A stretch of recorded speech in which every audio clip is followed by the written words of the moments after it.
Child, let's get into the mother loving tea. Okay, it's your boy Darren Green. You already know what it is. It's been a minute, guys. I know. Look, we got some things to get into before we get into the topics. I gotta go through some logistics before we get into it. Happy to see y'all.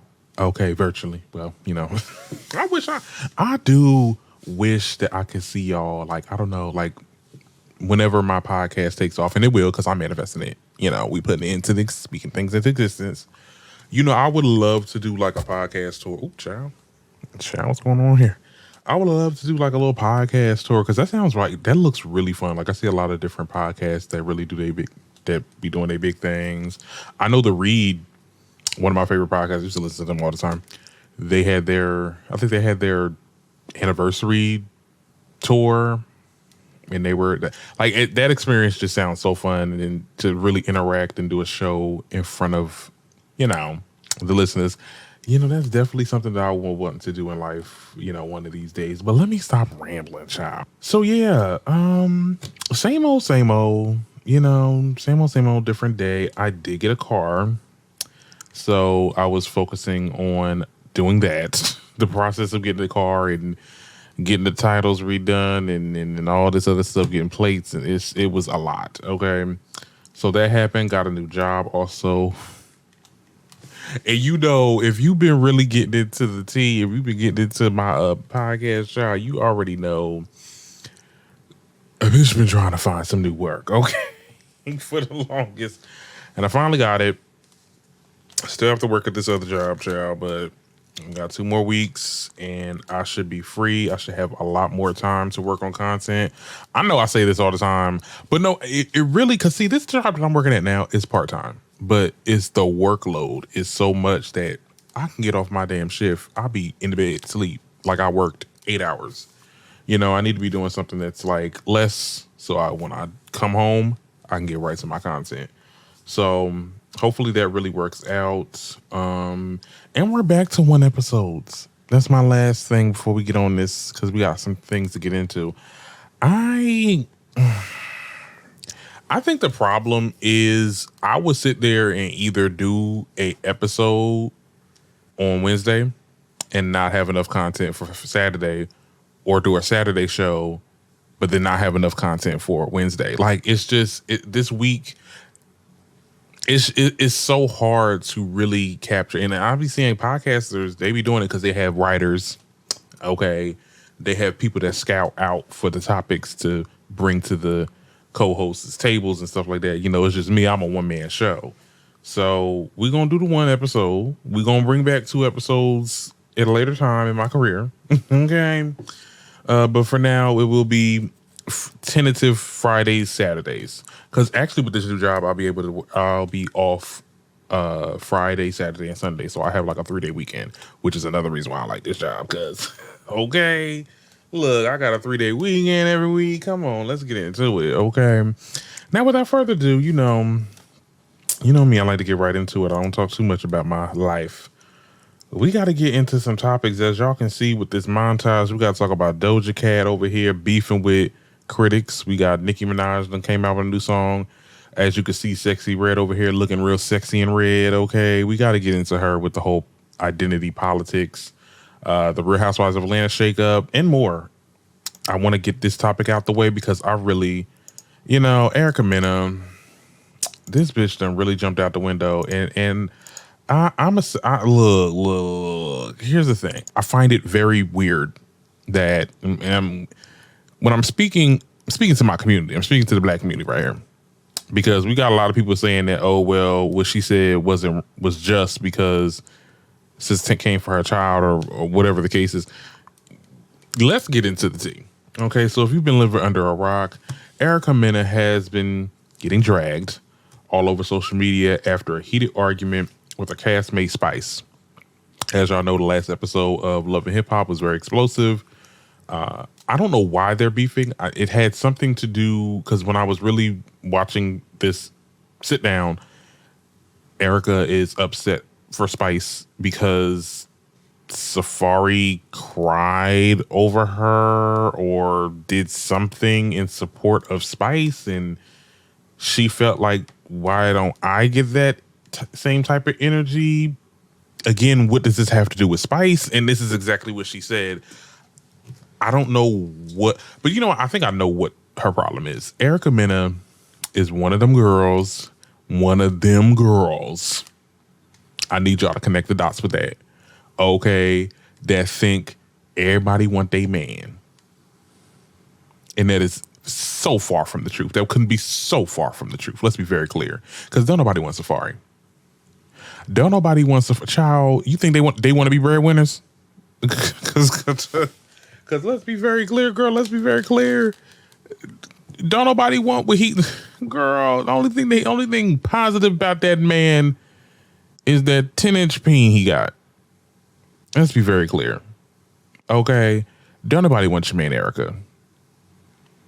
Nobody but you. So I'm guessing that's probably what it is. I know she's not talking to Sierra anymore because Safari was in Sierra's DMs. Let me know in the comments if y'all want me to go back to doing Love and Hip Hop. Well, not go back. I never did Love and Hip Hop. But I really used to get into the show, but I really stopped because it just didn't grab my attention. But now it does look a little good. It does look like it's kind of bringing it like it used to. Anyway, somewhere down the line, child, they got into it. Now, Spice basically brought up her child. Well, I wouldn't even say bring up her child. She basically said, don't your kid don't like you, or don't your son don't like you, or whatever. And then that's when Erica basically flips the table. She did a whole Teresa. Okay, a whole Teresa Giudice. Flipped the table. And then was calling her a monkey. Called her a monkey multiple times. Called her a blue monkey. And then she really just started to do like the sound effects of a monkey. And people are basically calling for her to get fired because this isn't the first time Erica Mena has basically said this to a black person. We know that it was reported some time ago that she called black party promoters monkeys. Johnny Blaze, she called her a monkey. It's starting to look like a trend. Okay. And my thing is this. She's a racist. I have to agree with Vaughn from, he's on that show. He used to be on TMZ. But basically, this is like a non-black person calling this Jamaican woman a monkey. We know that it's layered in colorism because that's what they think of darker skinned people, that we look like apes, and therein lie the issue. It really be y'all that be looking like, but look, I ain't trying to say, I'm not trying to say that. But this is blatant racism. I don't care how you dice it, how you slice it. And I don't care the people that's in the comments talk, because there's people in my comments on TikTok talking about, oh, well, she was talking about her kid. She was talking about her kid. Like, I don't know. I think Lyrica Anderson, fat face ass, was talking about, oh, well, I don't know if somebody brought up my child, you know, I don't know. Like, it might be, I don't know what I would say. And now it's to a point where you can't say certain things because, oh, they're gay. You can't say this, or they're trans. I'm like, girl, not you done invoke a whole nother community in this situation. Girl, shut your non-singing ass down. Anyway, the whole thing about the whole child thing, and I need y'all to really hear me when I say this. Y'all need to stop using y'all damn childs as scapegoats. Okay, let's be very clear. She said, don't your child don't like you. That is an astute observation because we seen many, many seasons ago, I don't know if it was Love and Hip Hop Atlanta or Love and Hip Hop New York, but that child don't like your ass. That child don't want to be around your ass. She made an astute observation. Let's be very clear. She didn't talk about the child. Talking about your child is saying, I got to bring it back to when Nene said it on the reunion. She said, your child is this. Your child is that. That's talking about your child. She was talking about your parenting. And it hit a nerve. And that's the real tea.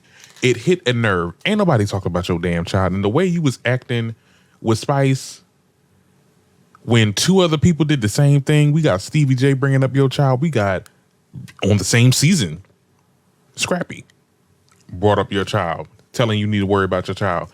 Spice does it. It's a problem. Make it make sense. Make it make sense. I'm going to tell you why. She don't like black women. She don't like black women. She don't respect them. I think that the reason why, because she's really hanging out with these girls on this show for necessity, because at the end of the day, they're not really doing Love and Hip Hop New York. and she really has nothing to come back to. No wholesome friendships to come back to, because she ended that era of her reality TV career really shitting on that.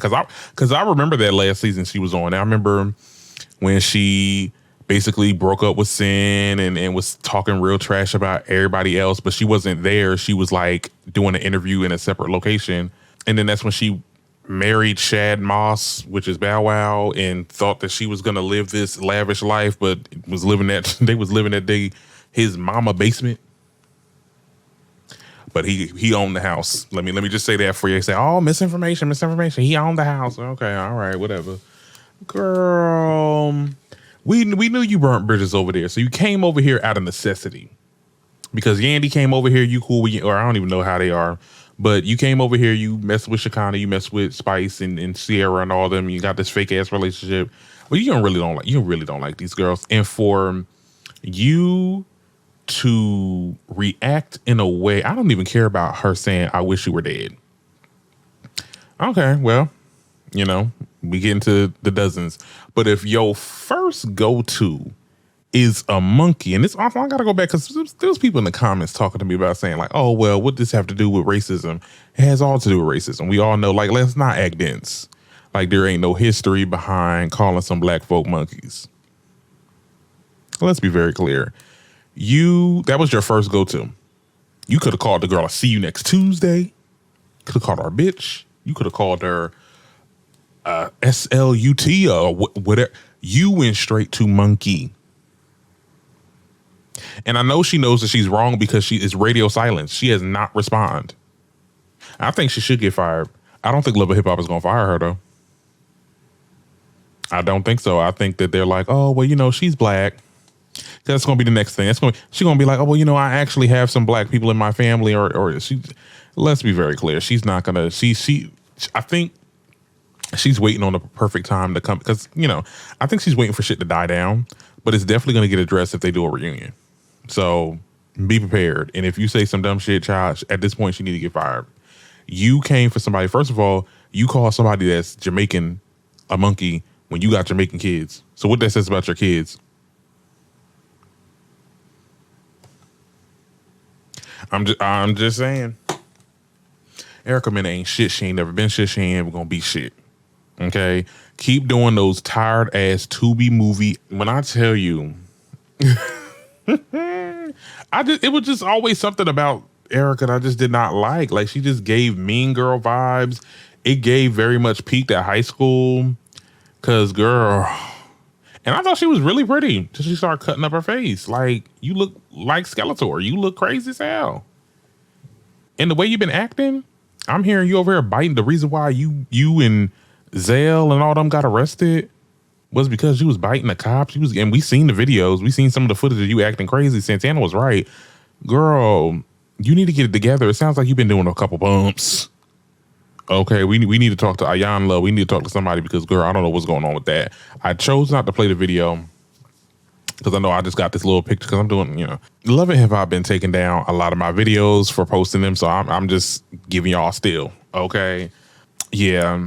So that's that on that. I don't have nothing else to say about Erica Mena, honestly. I think that this is really just messed up, and I feel like she should really like disappear like Hazel E did when she was on her little colorist tirade. So losing all the deals and all that, I don't care if you, like I said, I don't care if somebody came for your child. Like, ain't nobody came for your damn child. That's the thing.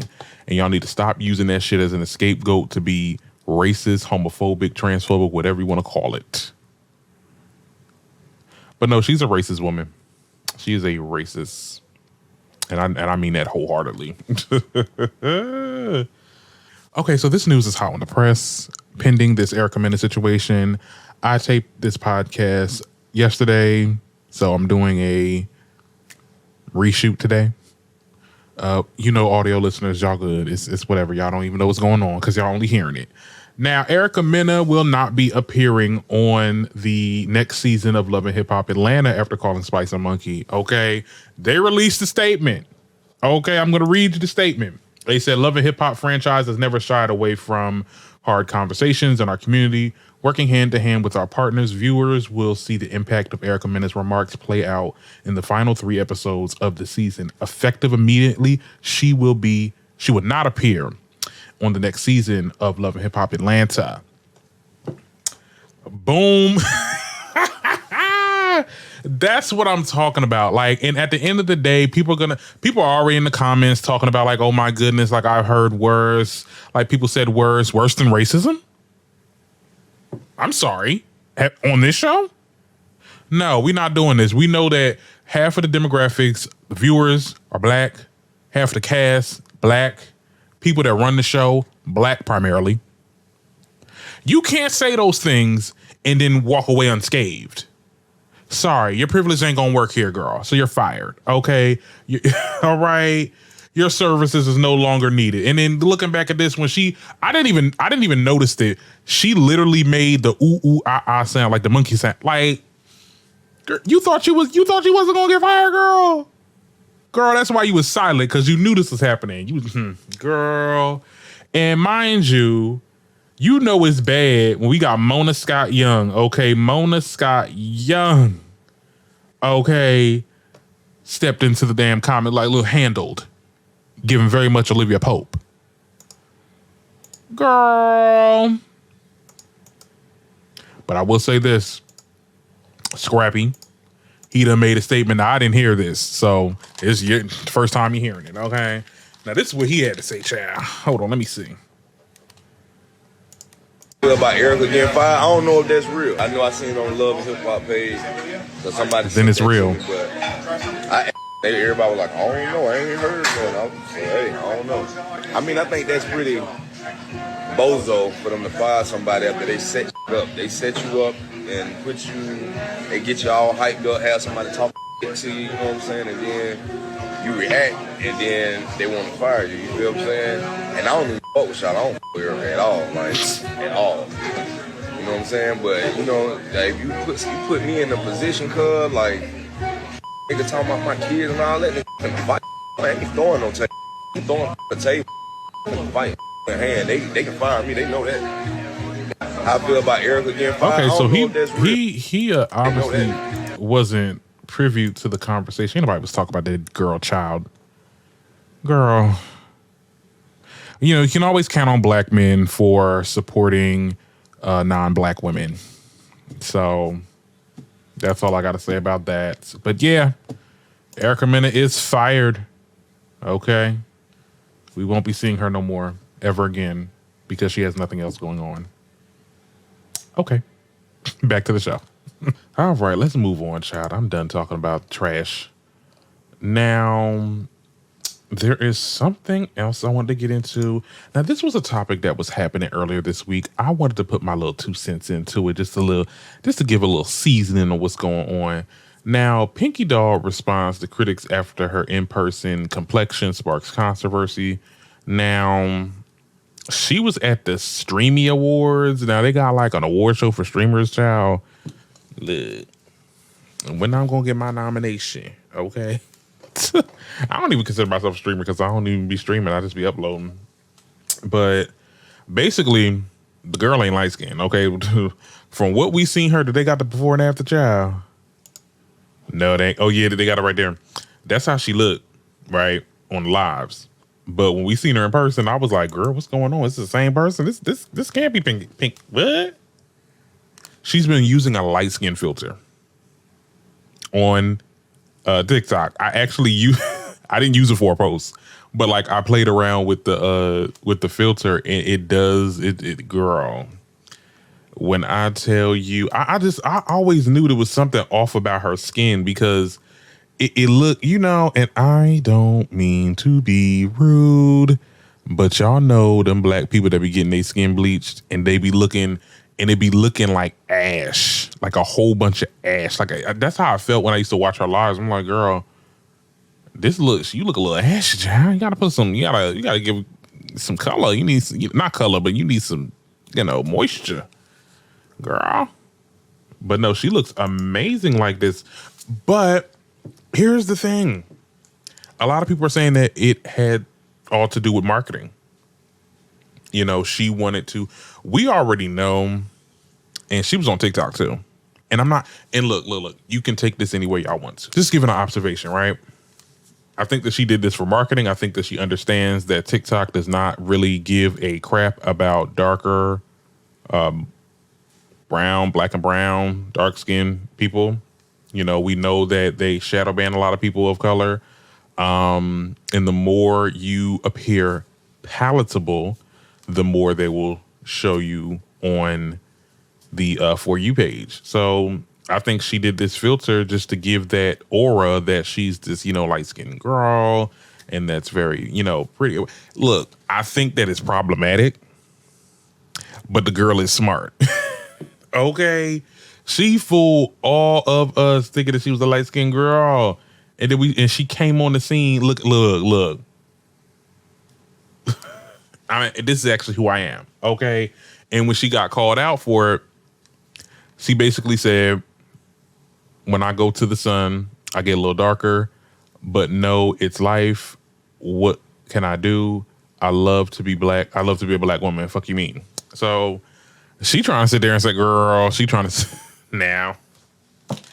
She trying to sit there and say she got into the sun. Girl, there ain't no damn girl. There ain't no suntan, girl. Let's be very clear. You definitely use the filter. They done clocked you. They found the filter. They found the filter on TikTok, child.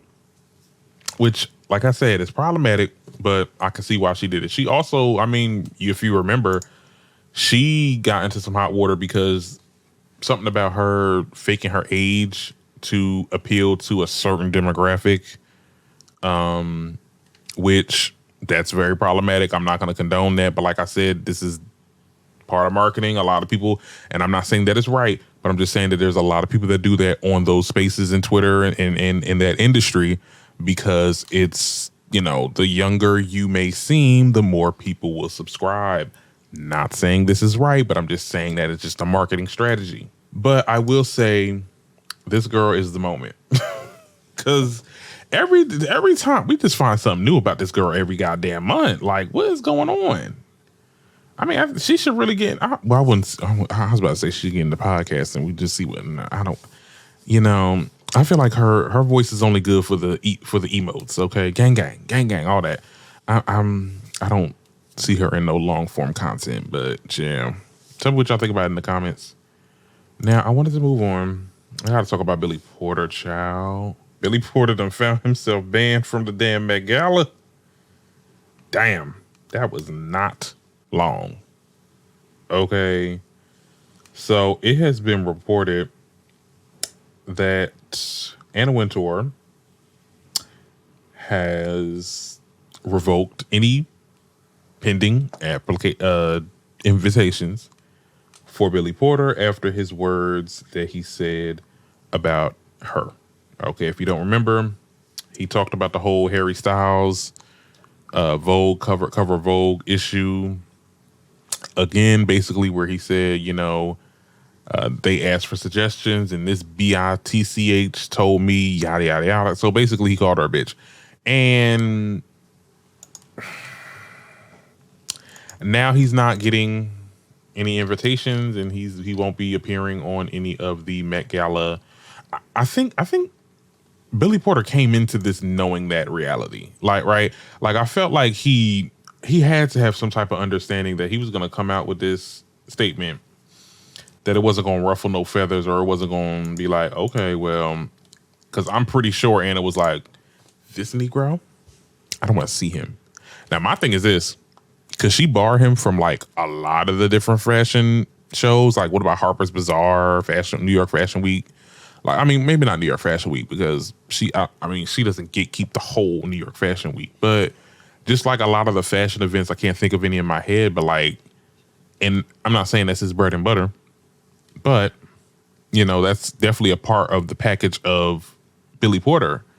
So I think that this could really hinder him. Do I think that he should have hastily made this statement? You know my opinion on this. I talked about this on previous episodes. I don't think he should have said that to that extent.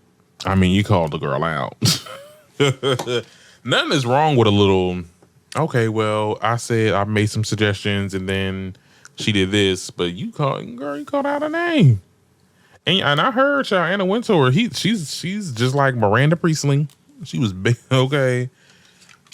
She was based off the character of The Devil Wears Prada. Okay, so I'm pretty sure she's like that in real life. She probably got wind of this shit and was like, oh. So that's what we doing? Bet.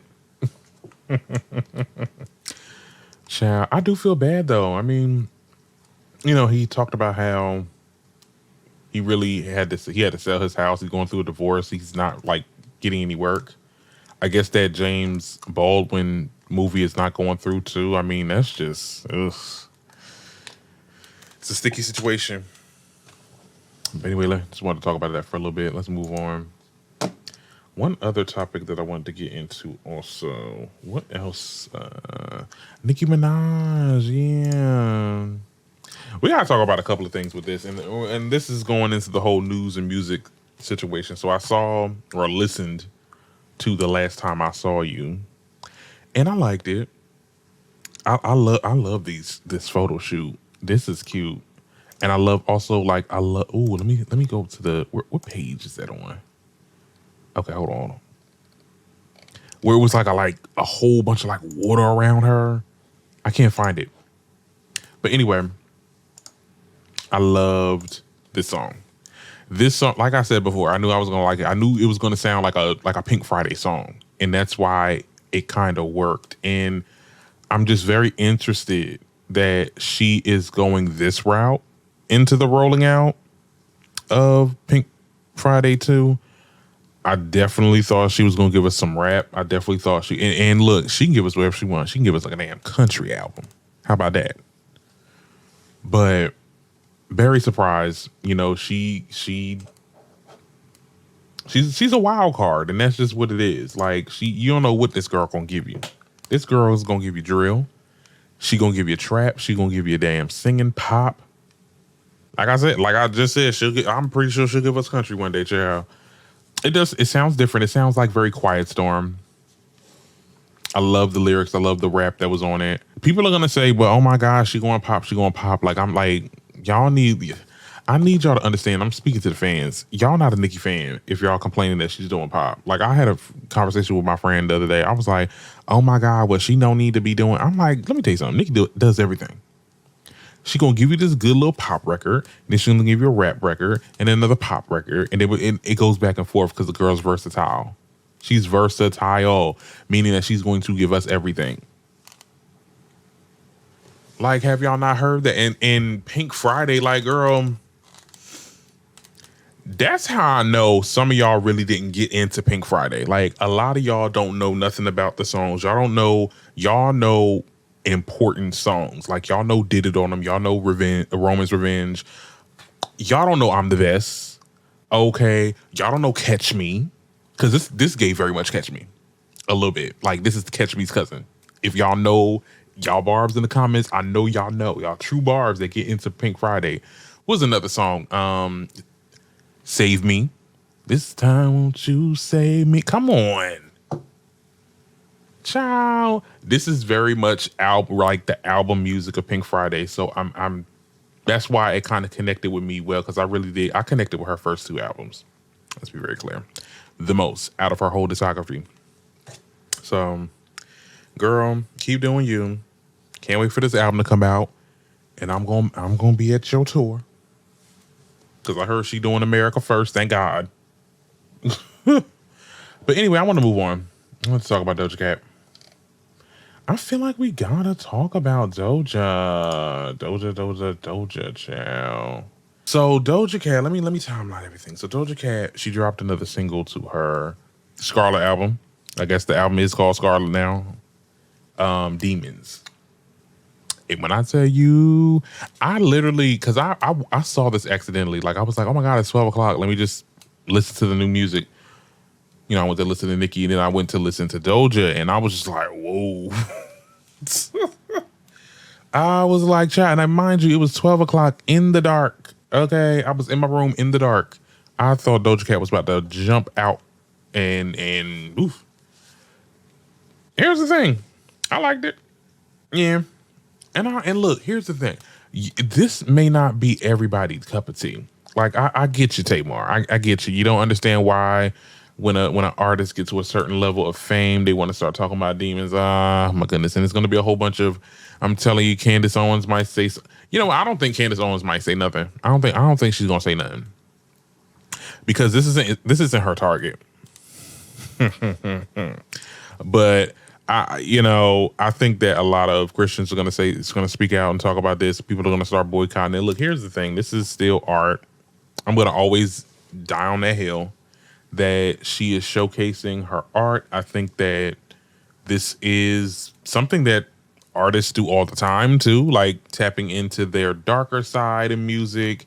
And, with every generation, it's going to get more and more direct or more obvious. This is just like this song was a big FU to the critics, and that's just basically what it is. And she was trolling. Same conversation I said many moons ago about the whole Lil Nas X situation. You said because I'm gay, because I'm gonna go to hell, then fine, I'm gonna go to hell and I'm gonna dance on the devil. So basically, what Doja Cat is doing, you want to say that I'm a demon, you want to say that I'm demonic, and I'm doing all this stuff. Okay, I'm gonna make a song called Demon. I'm gonna dress in black. Okay, I'm gonna act like a damn night terror. Because apparently you bitches are scared of me. Like, I'm here for it. I was here for it.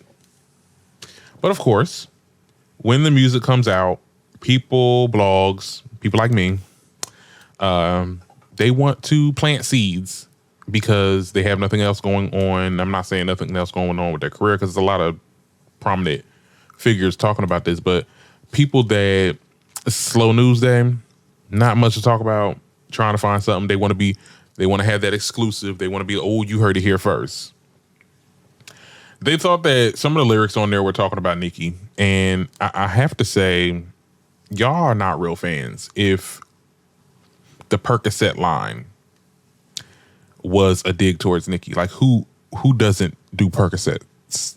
And I'm not saying everybody do Percocets, but I'm just saying like a lot of people, especially in the music industry, do Percocets, do all types of narcotics. I can't say too much on here.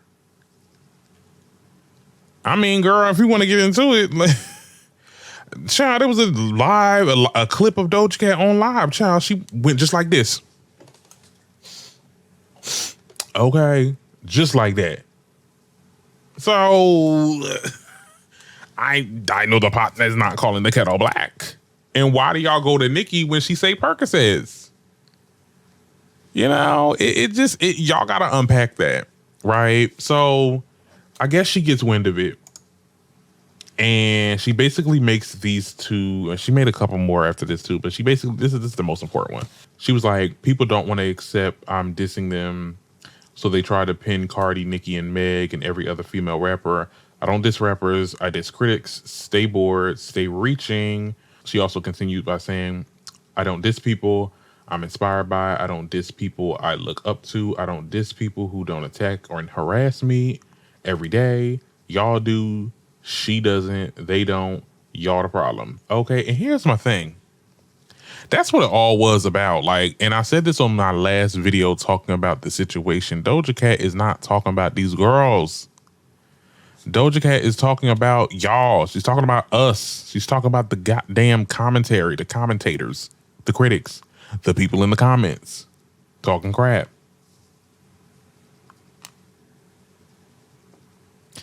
Now, is there some questionable lines? I will say, the line where she was in Paint the Town Red, need a new leader and a new sidekick. Okay, I mean, but see, people was connecting the dots on all sides. Like they, at one hand, they was like it was Nicki because Nicki and Ice Spice, Nicki's Ice Spice or Ice Spice's Nicki's sidekick. But then it was people saying it was Lotto, and Lotto was Cardi's sidekick or something like that. So like, here's the thing. It's a lot of these blogs. It's a lot of these publications. I ain't gonna say their names, but I know y'all can connect the dots. Let's be very clear, that are trying to piece together some type of drama so that it can manifest into a real beef. That is the same thing that happened with Nicki and Cardi. And I think this time these artists are not allowing that to happen. Or at least Doja Cat is not allowing that to happen. So I knew exactly who she was talking about. And I think that, you know, beef alone, the girl, y'all need to get into the music. Y'all worried about the drama behind it. It just don't make any sense because she's really making some good music. I liked it. I thought it was a banger. Am I going to watch the video again? No, probably not. I feel like that was like a one-time situation. Okay, I ain't gonna get into it too much. Okay, but you do you. It's definitely on my playlist. I'll definitely be listening to it again and again. Okay, now since we on the topic of female rappers just in general, I gotta talk about this whole respectability politics conversation. I feel like I have to. Because it's just so many, it's so much. Oh my God. It's a lot. Basically, girl, they over here mad at Sexyy Red for being who she is, objectively. Like, it was a rapper, then it was like a TikTok creator, and just like a bunch of people online basically saying that Sexyy Red and also people like Sukihana, they degrade black women or they degrade our people in general, and they should be canceled or they shouldn't have a platform because of the way that they present themselves. And in a way, it kind of, you know, because they act like this, it, you know, affects us, or we're all like gonna get the heat for it, which I think is so stupid and so asinine to say. It couldn't be so far from the truth. At one point when I made the video, because see, at first I wasn't lensing the conversation to respectability politics. I was more or less like, because people are saying like, oh my God, why are these songs so highlighted? Like, why can't we have songs about regular love and stuff that's not vulgar? I'm like, girl, go on Apple Music or Spotify and flip through the playlists, baby. It's not that hard to find content that's not this. But as the conversation kind of grew and manifested, it started to get into the whole respectability politics, because people were talking about, oh, well, she gives black women a bad name. How does what she does have anything to do with you? And mind you, who are we trying to look good for? And this is what a lot of people were saying. This whole respectability politics goes back to the whole Monique situation with the bonnets. You know, we got to look presentable. We got to look this. We got to look the part. For who? For who? I know not the damn Caucasians. Girl. Because here's the thing. It doesn't matter what we do. It doesn't matter whether we dress like this right here, Sexyy Red, or women dress with goddamn skirts all the way down to their goddamn ankles. They will still look at us like we're monkeys. They will still look at us like we are less than, that we are not deserving of rights. Like, there is nothing that we can do that's ever going to convince these people otherwise. So what is the point of trying to keep it cute or keep it professional or keep it whatever the hell you want it? And for them to say, because there was some people that also said, oh no, it's not to look good for white people. It's not to look, black man, what? Who else? Because at the end of the day, I could say the same thing for a black man. I could say, because you know, at the end of the day, there's gonna be brothers that's gonna be down with the sisters. But at the end of the day, there's gonna be black men that's just not gonna be. And it does not matter how you present yourself. It's never going to change in their minds. There was this one creator that said something so perfectly, and it wasn't about this subject, but they said that people are already convinced of what their preconceived notions are. Like, people are already, like, they're not willing to change. They're not willing to understand nuances and understand that you see one person that dressed like this, you think all of them gonna be like that. You think you think your experience is gonna be with this person like every black person? Come on. And I think people know this, but they don't care because they're racist, because they're like against black women or anti-black, whatever the case is. Like, has nothing to do with what one person or one or two people choose to do. Now, at the end of the day, like, it goes back to my original take on TikTok. If y'all want certain music to be highlighted, then push out they goddamn music. I don't see no hype when Rhapsody comes out with music. I don't see no hype when Tierra Whack comes out with any music. Or any of the other girls that talk about the earth, wind, and fire. Okay? Conscious rap. I don't see no hype for them. Y'all get into this music. Let's be very clear. And for the people that's a little older, because that's another layer of this conversation. It's a lot of old people. It's a lot of you millennials talking about this situation. Girl, y'all had Trina. Y'all had Kaya. They did the same thing. The same thing. And a lot of y'all was in Freaknik back then. Like, it's like, girl, don't sit there because y'all had y'all little hot girl summer. Let us have ours. Ain't nothing wrong with what Sexyy Red is doing. Now, some people say something. Some people think that Sukihana's too much too. I think that they're objectively acting like them. Okay, she is herself. It may not be something that I get into. I don't really listen to a lot of Sexyy Red songs. I'm not gonna shit on her because she hood or something, or I think she ghetto, or she like too vocal, girl. And then the other layer is also we gotta protect the kids, and goes back to my original conversation. Stop using these damn kids as a fucking scapegoat, because it talks about your lack of parenting. It really does. Because at the end of the day, why is your kid watching this? Why is your kid on social media, able to have access to watch things like this? Why they're on Instagram? Why they're on YouTube? Unless it's on YouTube for kids, they shouldn't be on no type of app. Like, y'all have to do, it has nothing to do with what Sexyy Red is doing. This goes back to Lil Nas X situation, because a lot of people was bringing up, with the kids. I'm not going to dim my light because I'm in the presence of some fucking kids that y'all can be shielding them from. You look, delete me, block me, make sure that they don't see none of my content. It has nothing to do. I'm not going to dim my light. I'm not going to be palatable just so that girl, you miss me with that bullshit. And I'm glad she's paying this conversation dust. I hope she doesn't say a goddamn word about this. And honestly, I hope it blows over, because it's getting to a point where y'all anti-blackness is really showing. Because there's a lot of black people that's really in this conversation that's really like pissing me off. Girl, go ahead, girl. Do what you want to do, child. But anyway, I got one more topic to get into before I get out of here. I know I sound tired, child. I'm taping this. It's literally 11 o'clock at night. But I did want to talk about this whole situation with the Housewives of Atlanta. Now, I'm going to give y'all the rundown. Okay? Now, for starters, I just want to mention the fact that everybody in their goddamn mama had an exclusive about this damn show. To jog your memory, basically Love B. Scott dropped an exclusive that Truly Original, the production team known for doing a lot of the Bravo reality series, are planning to reboot the Real Housewives of Atlanta cast. They want to reboot the show, basically firing all of the cast members.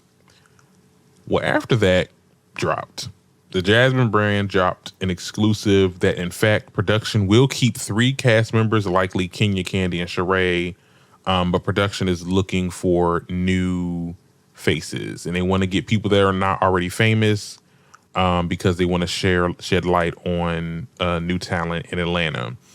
There was also, I mean, at the end of the day, they also said it was because of budgeting too. Like, they don't want to hire nobody famous, like too famous, because they're going to ask for some money, which they don't really have right now. So they want to basically undercut people and,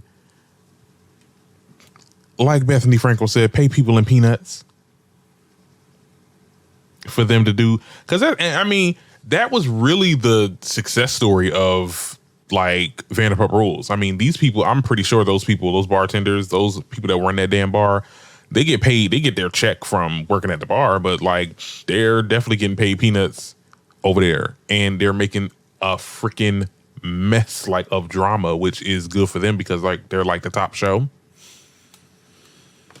Anyway, child, we got producers coming out and production saying that, oh my God, I'm being bullied and harassed. Like Eric Fuller, I think he's a showrunner for the Real Housewives of Atlanta franchise. He basically came out and was like, I'm not in control of editing or casting. I'm just like, okay, maybe casting, but like editing, girl, you're the production team. So what are y'all doing? Y'all not editing? Is the Bravo execs editing? They getting on Premiere Pro or Avid and doing the edits? Girl, get out here with that bullshit. I don't trust production as far as like I'm talking. I don't believe that shit. I don't believe that shit at all. Okay. I think that the original story that B. Scott said was true, and I felt like Bravo used the Jasmine brand to divert or change the narrative of this story. I think that it was set in stone that these girls were going to get fired and they were going to reboot the show. But the fact that B. Scott dropped the exclusive, they had to think of something quick, because this is girl. They're gonna keep 3 people, and the 3 people that they supposed to be keeping, I get Kenya, but why the hell are you bringing back Candy and Sheree? And for what? Girl, go on with that. B. Scott said this a minute ago when they were on the Breakfast Club. Basically, you know, they were giving me trailers every year or so because they were tired of me telling the tea of the episodes before they drop. Like, but they did something, and now I'm about to start. I'm about to get active on them. Like, this is coming to fruition, and I'm looking on my podcast app because I just know they're going to do an episode. B. Scott is definitely going to do an episode about this, and I cannot wait to listen because I'm gonna be glued, child, because I just know they got some insight about this whole situation. But look, I think that if there are production members that are getting harassed, I think that's a problem. The death threats, that just seems. Could we get some screenshots? I'm sorry. Just saying. And then speaking of the whole Real Housewives of Atlanta fiasco, I mean, look, let's talk about the Candy Speak on It. I mean, we all know that Drew's sister has been definitely making her rounds and doing her interviews talking about this whole Speak on It situation. I just find it funny that she basically got like a YouTuber's account but like, so, and this is, like I said, I'm not going to play this because she is definitely, or either Candy or her team is actively taking people's videos down. So I'm going to just leave y'all with the still. But this page basically posted an unedited clip that surfaced from Candy Speak on It. Because basically what happened was she did the Speak on It interview and then she deleted it, took some stuff out and posted it again. Like, and the part that she cut out was when Courtney was basically denouncing the fact that Drew's sister was really going through something with her mental health and basically saying that Drew supplies her with tequila and the mental illness is just not right. It's not real. And while she was doing that, they said Candy was kikiing in the background. I mean, I can see it right now, doing a little kiki. Like, that's shady as fuck. That's some Phaedra shit.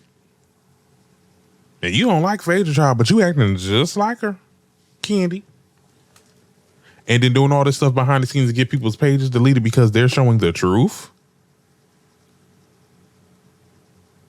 I actually might want to see Candy come back because I want the mask to come off. I need the mask of Candy Burris to come off because it is definitely given that she is the bad guy. She is the wolf in sheep's clothing. I will never agree with what Phaedra did, but I can now understand why Phaedra got pissed with her. There's definitely a side of her that we have not seen yet, and they keep her on the show. I want to see that mask come off to see who you truly are, because that was shady as fuck. Nothing that Drew could have done to you could have made you have this interview with this. Clearly, she's looking for clout. She's saying anything and everything just to get something to stick to the wall so that these blogs and we all can talk about her so she can be the moment. That girl is a 5-second hoe. Okay, she only gonna last 5 seconds. Because don't nobody care what she got going on. It's a mess over there at Real Housewives of Atlanta. I love talking about that. And it's just, girl, we about to start this damn reunion. I think we're gonna be at I think we're gonna be at Sadie's page, but we'll see, child, when we get there. I am tired. I'm about to actually fall asleep, child. I don't know if y'all noticed it, but I hope you guys enjoyed the episode. This will be out on Saturday or today, right? Tell me what you think about it in the comments, child. Give it a like, love, all that good stuff. Hit that subscribe button if you are not subscribed, girl. And I'll get back to you with the next episode. Okay.